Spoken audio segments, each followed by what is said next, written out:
뭐냐면 부동산의 가장 큰 장점이 사라지지 않는다는 거예요. 즉, 뭐 주식 같은 경우는 죄송합니다. 휴지 조각이 될 수는 있는데. 휴지라고 하시는 거예요? 네, 휴지 조각이 될 수는 있는데 부동산은 절대 그럴 리가 없어요. 집값이 올라주면 너무 해피한 거고요. 만약에 떨어지게 되면은 그냥 살면 되는 거잖아요. 그래서 절대 사라지지 않는다는 큰 장점이 있고 또한 살다가 계속 묵히다 보면은 계속 가격이 오를 수가 있어요. 그리고 나중에 자식한테 물려줄 수도 있다라는 또 장점이 있죠. 그리고 의외로 부동산이 잘 되는 앞으로 괜찮은 부동산을 찾는 게 쉽습니다. 좋은 부동산을 찾는 게 쉽은데 그게 뭐냐면 내가 살기 좋은, 내가 살기 편한 집이 다른 사람들도 살기 좋아하고 원하는 집이다. 의외로 단순하다. 네, 단순하다는 거죠.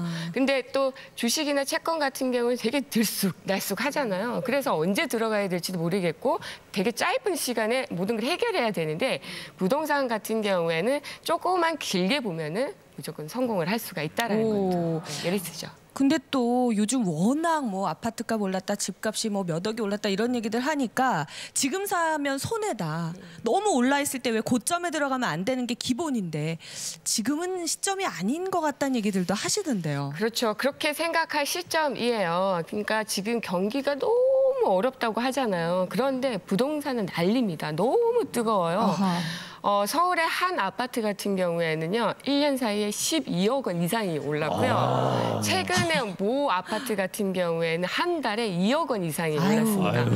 다른 나라 얘기 같이 들려요. 그렇죠. 네. 그래서 상대적 박탈감을 느끼는 사람들도 상당히 많습니다. 너무 속상하죠. 네, 이런 게 부동산 시장이 너무 뜨겁다 보니까 정부는 지난해부터 각종의 규제책을 막 쏟아내고 있어요. 집값을 잡기 위해서. 그럼에도 불구하고 집값이 떨어지지 않고 있잖아요. 그런데 부동산은 크게 사이클대로 움직이는 특성이 있어요. 부동산은 과학이다라는 얘기도 좀 들어보셨을 거예요. 과학. 예, 과학이라는 게 어떤 법칙에 따라서 이렇게 많이 움직이거든요. 즉, 부동산이 호황이다 이럴 경우에는 이 호황 기간 동안 움직이는 요소들이 있어요. 공급이 집중이 될 거고 또 금리가 또 떨어지게 될 거고 이런 현상들이 있어요. 그러면 이게 앞으로 4, 5년 후에는 어떻게 움직일 것이냐 내다볼 수가 있다라는 거죠. 그래서 지금은 활황기이지만 어떻게 보면 또 떨어질 구간이 올 수 있기 때문에 재진입할 수 있는 기회가 온다라고 보시면 되겠죠.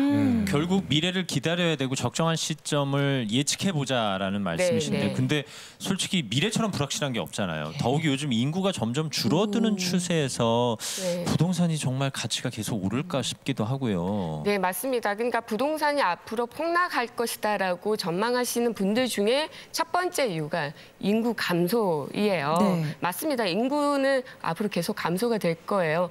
저 역시도 이제 아이를 둘을 낳았는데 이 둘을 낳은 것도 벅찬 거예요. 그래서 한 명만 낳거나 아니면 안 낳는 부부들도 상당히 많잖아요. 그래서 인구는 감소를 할 건데 중요한 거는 주택을 필요로 하는 가구 수는 늘어납니다. 1인 가구들이 많아져서. 맞아요. 네, 이렇게 핵가족화 1인 가구들이 많이 늘어나기 때문에 가구 수가 늘어난다는 거를 또 중점을 보셔야 되고 우리가 인구는 줄어들고 가구 수는 늘어나는데 중요한 거는 상품이 변한다는 거예요. 과거에는 30평, 40평 이렇게 중대형이 인기가 있었다면 앞으로는 이제 소형 주택이 소형. 네, 작은 상품의 집들이. 변화라고